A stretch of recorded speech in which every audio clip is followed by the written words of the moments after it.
তোমার কাছে কি মনে হয় যে ইউটিউবের জার্নি শুরু করা উচিত সবাইকে? মানে ইউটিউবের জার্নি ভালো নাকি LinkedIn এর জার্নি ভালো? বা কোন দিকে যাওয়া উচিত? হচ্ছে যে আমি যদি একদম সোলোপ্রেনার হই, বিকজ আমি সোলোপ্রেনার ছিলাম একটা টাইমে।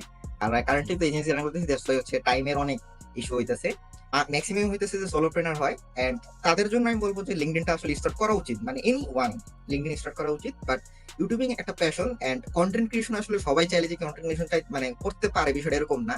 বাট আই উইল সে যে যদি ওইরকম কথা বলার যে অ্যাবিলিটিটা, এন্ড ক্যামেরার সামনে তাকায় যে কথা বলা লাগবে এরকম না, কিন্তু স্টোরি টেলিং এর একটা যে ফ্যাক্ট আছে, যে আমি যখন কোনো কিছু একটা করি, আমার কিন্তু ওই যে জিনিসটা সাজাইতে হয়, একটা মানে অর্গানাইজ করতে হয়, এই সবকিছু করার যদি অ্যাবিলিটি থাকে, তাহলে আমি বলবো যে অবশ্যই ইউটিউবে আসা উচিত। কারণ আমি এটা বলতেছি কজ আমার মানে যে জার্নিটা ইউটিউবের আমি করতেছি, সেটার থেকে আমি এই জিনিসগুলো শেয়ার করলাম। এন্ড এক একজন আসলে এক এক রকম ভাবে বলে, বাট লিঙ্কডইন একটা প্ল্যাটফর্ম যেটা আসলে সবারই স্টার্ট করা উচিত। এন্ড ইউটিউবে মানে ওই সময় আসা উচিত যখন আমি কোনো কিছু মানে ওই জিনিসটা আমি পারি, মানে আমি ওই জিনিসটা বলতে পারবো, এন্ড আমি যেন ওই জিনিসটাতে ভয় না পাই যে কেউ একজন আমার এক্সপোজ করে দিল।